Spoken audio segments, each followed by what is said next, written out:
नमस्ते सम्पूर्ण नेपाली दाजुभाइ तथा दिदीबहिनीहरुमा हार्दिक नमस्कार गर्दछु। पुनः अस्ति चैत्र 15 गतेको जुन जनविद्रोह घोषणा कार्यक्रम थियो, हामी जनविद्रोह घोषणा कार्यक्रम शान्ति तरिकाले गर्न जाँदै गर्दाखेरि त्यहाँ मलाई मार्ने ठूलो योजना रहेछ र राज्यले गरेको आतंक, बर्बर आतंक, जो लघुवित्त पीडित थिए, सहकारी पीडित थिए, बैंक पीडित थिए र विदेश जाने परिवारका पीडितहरू थिए, सबैको हालत कस्तो थियो नेपालमा राज संस्था गएर हिन्दू राज्य गएपछि नेपालीहरूको हालत के भयो, त्यही आवाजलाई हामीले उठाएर बुलन्द गर्दै हामीले अघि बढाइसकेपछि अब हामीले लडाई जित्छौं, नेपाली नागरिकले लडाई जित्छ, जनविद्रोह सफल हुन्छ भनेर चैत 15 गते बिहानैदेखि विभिन्न वेशभूषामा युवा संघका केही व्यक्तिहरू र पुलिस प्रशासनका केही व्यक्तिहरू सिभिल ड्रेसमा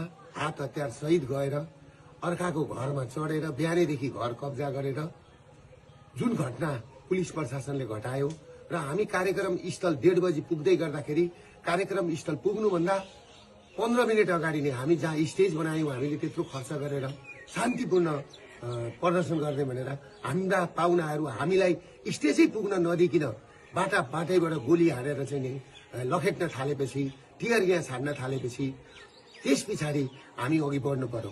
म किन अघि बढेको भने सम्पूर्ण प्रहरी जवानलाई लागेको होला। म प्रहरीलाई जति माया गर्ने मान्छे म कोही छैन र दिन दुखीलाई माया गर्ने मान्छे म जतिको कोही छैन। प्रहरीलाई लागेको होला दुर्गा प्रसादले पेलो भनेर, तर मैले त्यहाँ पुग्दाखेरि के सुरागी पाएँ भन्दाखेरि त्यहाँ माथि छतमा साफसुतरहरू बसेर मलाई टार्गेट बनाएको भन्ने मैले बुझिसकेको थिएँ।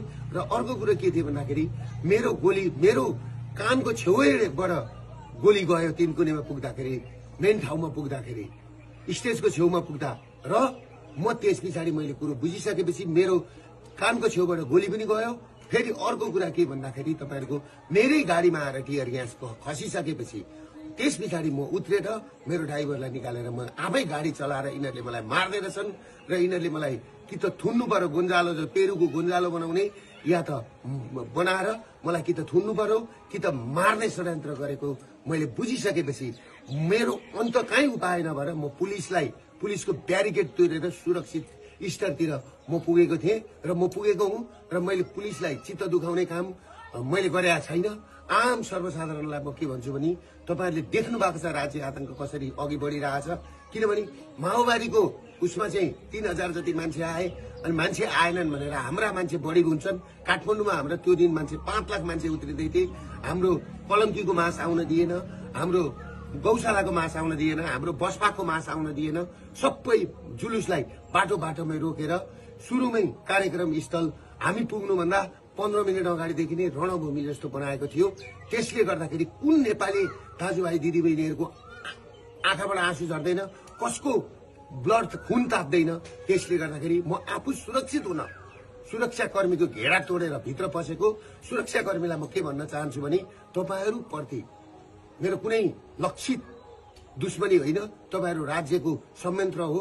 तपाईहरुलाई पर्न गएको चोटमा म क्षमा चाहन्छु। तर एउटा कुरो के छ भन्दाखेरि दुर्गा प्रसाद तपाईहरुबाट टाढा छैन र केही साथीहरु, केही 12 भाइ मिडियाहरु मेरो पछाडि हात धोएर लागेका छन्।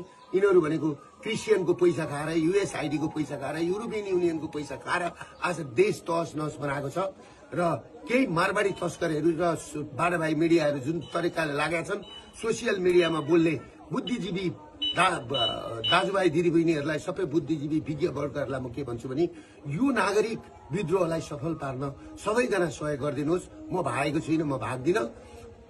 पुलिस प्रशासनले मलाई खोज्नु पर्दैन, किनभने मलाई गुन्जालो बनाएर यो आन्दोलन दबाउने कोसिस गरिएको छ।